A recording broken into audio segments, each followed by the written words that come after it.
Big Boss season 9க்கான இன்னைக்கான இரண்டாவது ப்ரோமோவில் நம்ம கானா வினோத்தை பற்றின ஒரு பேச்சு வந்து அந்த வீட்டுக்குள்ளே போய்கிட்டு இருக்கு.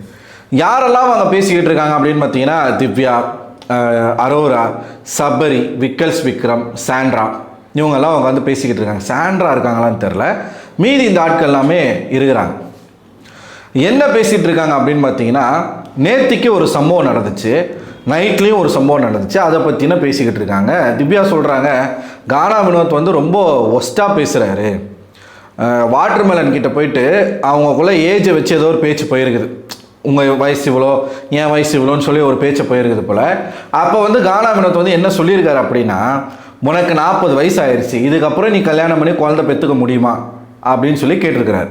லிட்ரலாக எனக்கு இது வந்து எப்படி இருக்குது அப்படின்னா, கேட்குறதுக்கு எப்படி இருக்குது அப்படின்னா, சாண்ட்ரா அவர்களை கமருதீன் வந்து நீ காமம் பண்ணி தானே குழந்தை பெற்ற அப்படின்னு கேட்டது எந்த அளவுக்கு ஒரு அநாகரிகமான ஒரு வார்த்தையோ அதே அளவுக்கு தான் எனக்கு இதுவும் இருக்குது.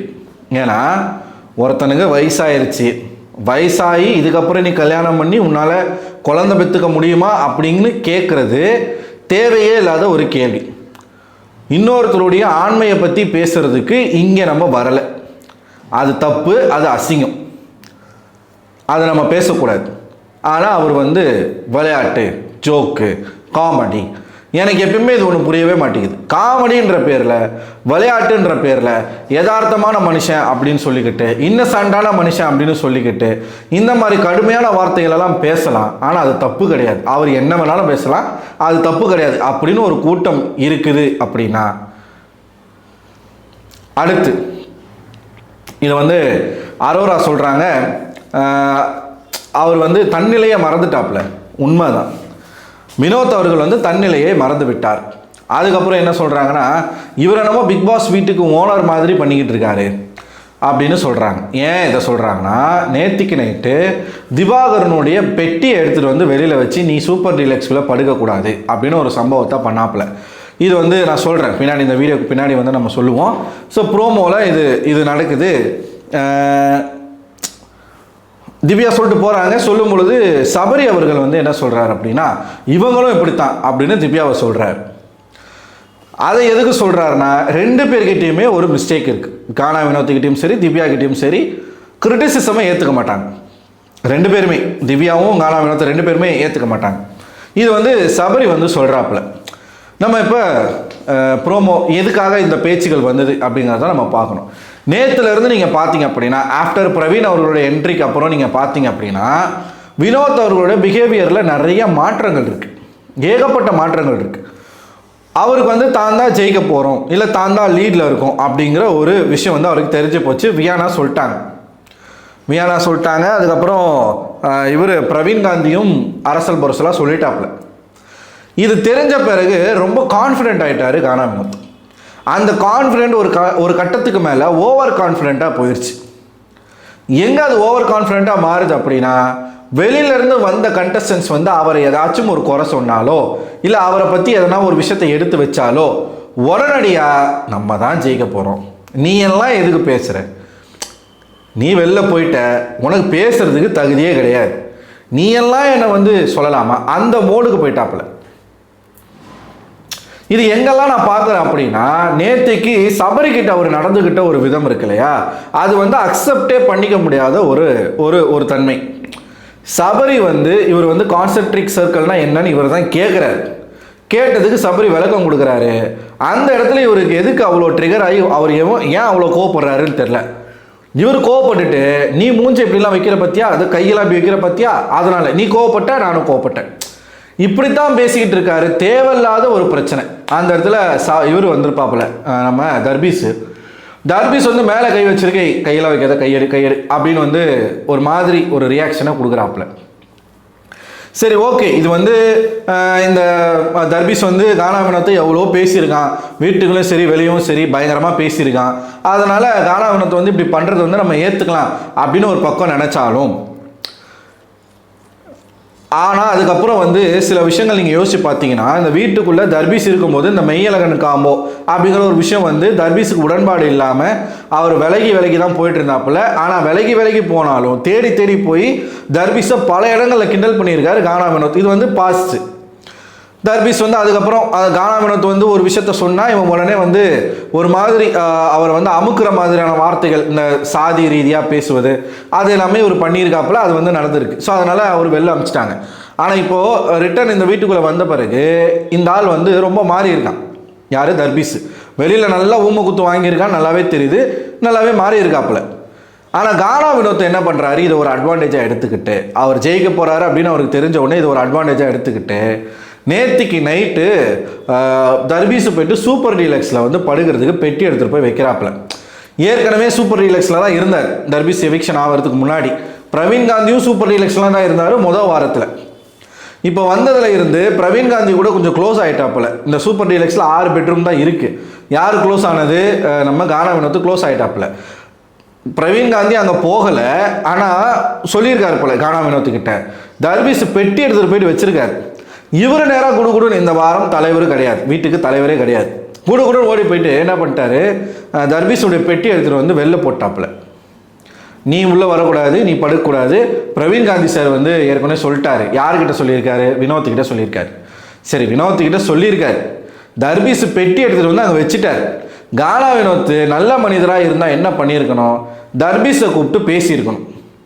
இந்த மாதிரி வந்து பிரவீன் காந்தி சார் சொல்லியிருக்காரு, நீங்கள் உங்கள் பெட்டியை வச்சுருக்கீங்க, நீங்கள் 2 பேரும் பேசி முடிவெடுத்து யாருன்னா ஒருத்தர் வந்து அங்கே வாங்க அப்படின்னு சொல்லியிருந்தா நல்ல மனிதனுக்கு அழகு.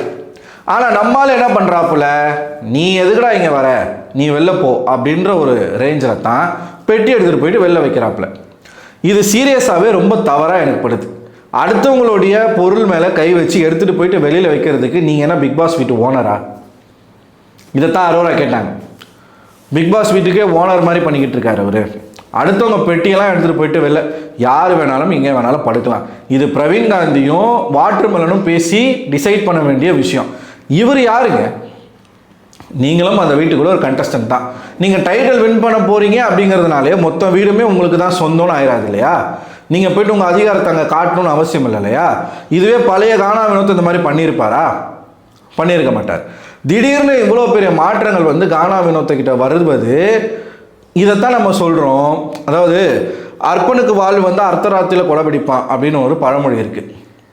லிட்டரலாக எனக்கு என்னமோ அப்படித்தான் வந்து கானா வினோத் வந்து மாறிட்டாரோ. நான் வந்து பழமொழியைத்தான் சொல்கிறேன், அர்ப்பன் சொல்லி நான் கானா வினோத்தை சொல்லலை. உடனே என்கிட்ட வந்துடாதீங்க. ஏன்னா நம்ம ஆட்கள் அப்படி தான், நம்ம வந்து நம்ம வேறு கான்டெக்ஸ்டில் பேசுவோம், வேறு மாதிரி நம்மளை மாற்றி விட்டு போயிடுவானுங்க. எனக்கு லிட்டரலாக கானா வினோத்தை பற்றி பேசுகிறதுக்கே பயமாக இருக்குது. ஏன்னா அவர் பண்ணுற தவறுகளை சுட்டி காட்டிட்டா உடனே வந்து இவன் கேஸ்டிஸ்ட். பிசிஆர் ஆக்ட்லாம் போட்டானுங்க போன வாட்டி ஒரு வீடியோவில் ரிப்போர்ட் அடிக்கிறது எல்லாமே. இப்போது வேற ஒரு பஞ்சாயத்து ஒன்று போச்சுங்க. இப்போ இது வந்து 2வது ப்ரோமோல் நடக்குதா, வேற ஒரு பஞ்சாயத்து ஒன்று போச்சு. கானா வினோத் வந்து காலையில் தன்னோட பிஆருடைய பேரை சொல்லியிருப்பாப்புல. ஒரு இடத்துல உட்காந்து பேசிகிட்டு இருக்கும் பொழுது, என் ஒய்ஃப் வருவான்னு நினச்சேன், அந்த ஃபேமிலி வீடியோஸ் போட்டாங்க இல்லையா, அப்போ என் மனைவி வருவான்னு நினச்சேன், பார்த்தா பிஆர்னு ஒரு ரேகா, அப்படி பிஆர் ரேகா ஒருத்தவங்க வந்துட்டாங்க அப்படின்னு சொல்லி அவர் பேசிக்கிட்டு இருக்கார். நம்ம பிரவீன் வந்து அதுக்குள்ளே ஒரு பாட்டை பாடி அது அப்படியே டைவர்ட் ஆயிடுச்சு. ஸோ பிஆர் ரேகா அப்படின்னு வந்து அவர் சொல்லிட்டாப்புல. அன்னைக்கு வந்து கானா வினோத்துக்கு மெசேஜ் சொன்னது யாரு? பிஆர். இப்போ கானா வினோத்துக்கும் பிஆர் இருக்குன்னு அவர் வாயாலே சொல்லிட்டார், சரிங்களா? இதை நம்ம சொன்னோம் அப்படின்னா முடியவே முடியாது, ஒத்துக்கவே முடியாது. கானா வினோத்துக்கு பியூராக மக்கள் சப்போர்ட் மட்டும்தான் இருக்குது, பிஆர் ஒர்க்கு கிடையவே கிடையாது. திவ்யாவுக்கு தான் ஹெவியான பிஆர் இருக்குது. திவ்யா பேசுகிற விஷயங்களை தான் 4 பேர் வந்து எடுத்து, திவ்யா ஒன்றுமே பண்ணலை அப்படின்னாலும் அது வந்து வெட்டி ஒட்டி வீடியோஸ்லாம் போட்டு ப்ரொமோட் பண்ணுறாங்க. ஸோ திவ்யாவுக்கு தான் ஹெவியான பிஆர் இருக்குதுன்னு ஒரு கூட்டம் வந்து நம்மக்கிட்ட வாதம் பண்ணுது. அதுலேயும் என் நண்பர் ஒருத்தர் இருக்காப்புல. என் நண்பர், ஐயா உங்கள் பேரெல்லாம் நான் மென்ஷன் பண்ண மாட்டேன், கவலைப்படாதீங்க, பட் அது எனக்கு வந்து நான் சொல்லணும் இந்த இடத்துல. பிஆர் அப்படின்னு கானா வினோத் சொல்லிட்டாருன்னு அந்த வீடியோவை நம்ம வந்து போட்டால், கானா வினோத் பிஆர்ஓன்னு சொன்னார், பிஆர்னு சொல்லலை. பிஆர்ஓ அப்படிங்கிறது வந்து பப்ளிக் ரிலேஷன் ஆஃபீஸரு, பிஆர்ன்றவங்க paid reviewer. So Gana Vinod வந்து பிஆர்னு சொல்லலை, பிஆர்ஓ சொன்னார். திவ்யாவுக்கு பெய்டு ரிவ்யூவர் இருக்காங்களாம், வினோத்துக்கு பெய்டு, அதாவது பப்ளிக் ரிலேஷன் ஆஃபீஸர் வந்து எல்லாருக்குமே இருப்பாங்க அப்படின்னு சொன்னாப்புல. அதுக்கப்புறமா என்ன சொல்லிட்டாரு, அவருக்கு தன்னுக்கு பிஆர்ஓ இருக்குன்னு சொல்லலை, அது தன்னுடைய பிஆர்ஓன்னு சொல்லலை, பிஆர்ஓ ரேகான்னு சொன்னார்.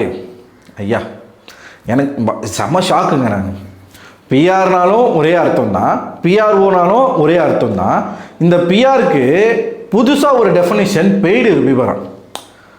இப்போ நான் வந்து திவ்யா கிட்ட காசு வாங்கிட்டு பேசுகிறேன்னா நான் பெய்டு ரிவ்யூவரா? இல்லை. பிஆர்ஓ வந்து இப்போ யூடியூப்பில், ட்விட்டரில், ஃபேஸ்புக்கில், இன்ஸ்டாகிராம்லலாம் வந்து ரீல்ஸ் போடுறவன், வீடியோஸ் போடுறவன்லாம் யார்? நம்ம வசதிக்கேற்ப நம்ம வந்து வார்த்தைகளை மாற்றிக்க கூடாது இல்லையா? ஸோ அவருக்கு பிஆர் இருக்குது. நான் என்ன சொல்கிறேன், இந்த பிஆர் இருக்குது இல்லை பிஆர்ஓ எது வேணும் இருக்கிறது தப்பு கிடையாது. எல்லாருக்கும் ஆர்டிஸ்டாக இருக்கிற எல்லாருக்குமே பிஆர், பிஆர்ஓ இருப்பாங்க, இருந்து தான் ஆகணும், வேறு வழி கிடையாது. ஏன்னா அவங்க தான் தன்னை பற்றி. இப்போ நான் வந்து உட்காந்து, இப்போ நான் ஒரு சின்ன ஒரு சாதாரண ஒரு யூடியூபரு, எனக்கு நானே தான் வந்து எடிட் பண்ணணும், நானே தான் வீடியோ ரெக்கார்ட் பண்ணணும், நானே தான் எல்லாமே பண்ணணும். நான் நாளைக்கு ஒரு பெரிய லெவலுக்கு போயிட்டேன்னா எனக்கு வேலை செய்கிறதுக்கு ஒரு ஆள் இருப்பான். நான் பேசக்கூடிய விஷயங்களை மக்கள்கிட்ட கொண்டு போய் சேர்க்கறதுக்கோ. இப்போ ஒன்றும் இல்லைங்க, விஜே சித்து விளாக்ஸில் இருந்து பல யூடியூப் சேனல்ஸ்க்கு பிஆர்ஓ இருக்குது. இந்த டிபா போன்ற ஆர்கனைசேஷன்லாம் இருக்காங்களே, அவங்க பண்ணுறதுலாம் என்ன? பிஆர் ஒர்க்கு தான். அந்த வீடியோஸை வந்து வியூஸ் வர வைக்கிறதுக்கும், மக்கள் மத்தியில் போய் சேர்க்கறதுக்கும், தம்ப்நெயில் பண்ணுறதுக்கும் ப்ரொமோஷன் வேலை தான் பண்ணுறாங்க. இது காமன். இது வந்து பிஆர்ஓலாம் நம்ம பிரித்து பேச முடியாது, எல்லாமே ஒன்று தான். சரிங்களா? அதை தாண்டி கானா வினோத் அவர்களுக்கு, கானா வினோத்துக்கும் பிஆர் இருக்குது, பிஆர்ஓ இருக்குது. ஆனால் நம்ம ஆட்கள் அதை அக்செப்ட் பண்ணிக்க மாட்டாங்க.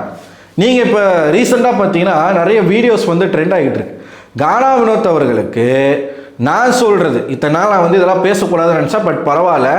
ஏன்னா ஒருத்தருக்கு மட்டும்தான் பிஆர் இருக்குது, கானா வினோத்துக்கு வந்து எல்லாமே மக்களுடைய சப்போர்ட், முழுக்க மக்களுடைய சப்போர்ட் மட்டும்தான் இருக்குதுன்னு சொல்லுவதை என்னால் ஏற்றுக்கொள்ள முடியாது.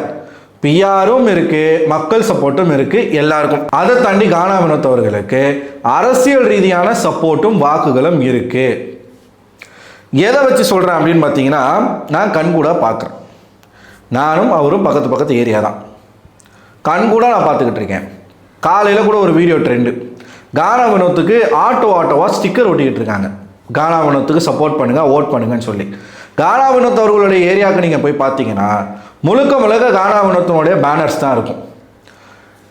அரசியல், இந்த ஸ்டிக்கர் ஒட்டுறது, பேனர் வைக்கிறதுலாம் எங்கே நடக்கும்? அரசியலில் நடக்கும். போஸ்டர் அடிக்கிறது இதெல்லாமே அரசியலில் நடக்கும்.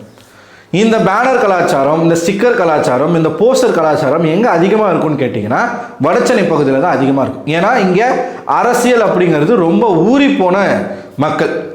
சரிங்களா? அந்த ஒரு வேலை வினோத்துக்கு நடக்குது. இப்போ நாங்கள் இருக்கக்கூடிய ஏரியாக்களில் பல அமைப்புகள் இருக்கும், அம்பேத்கரை சார்ந்த அமைப்புகள் பல இருக்கும். சரிங்களா? ஸோ அப்படிப்பட்ட அமைப்புகள் எல்லாருமே யாருடைய நண்பர்களாக இருக்காங்கன்னா கானா வினோத் அவர்களுடைய நண்பர்கள்.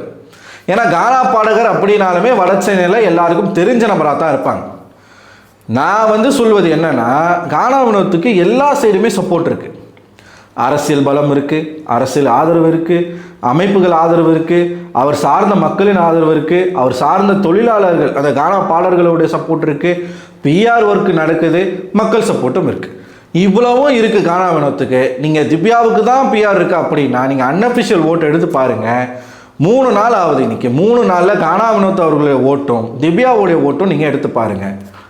அப்போ கானா வினோத்துக்கு விழுகிற ஓட்டு எல்லாமே மக்கள் ஓட்டு, திவ்யாவுக்கு விழுகிற ஓட்டு எல்லாமே பிஆர் ஓட்டா?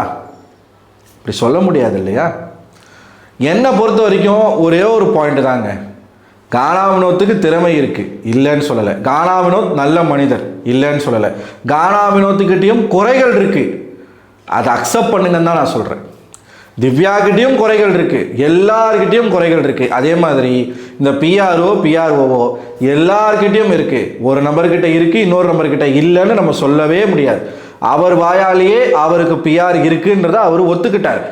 இப்போ எப்படி ஆயிடுச்சுன்னா, மக்கள் வந்து எப்படி ஆயிட்டாங்கன்னா, கானா வினோத்தே நேரில் வந்து நான் பிஆர் வச்சுருந்தேன், இவ்வளவு காசு நான் கொடுத்துருந்தேன் அப்படின்னு அவர் சொன்னாலும் கூட இவங்க நம்ப மாட்டாங்க, ஏற்றுக்க மாட்டாங்க.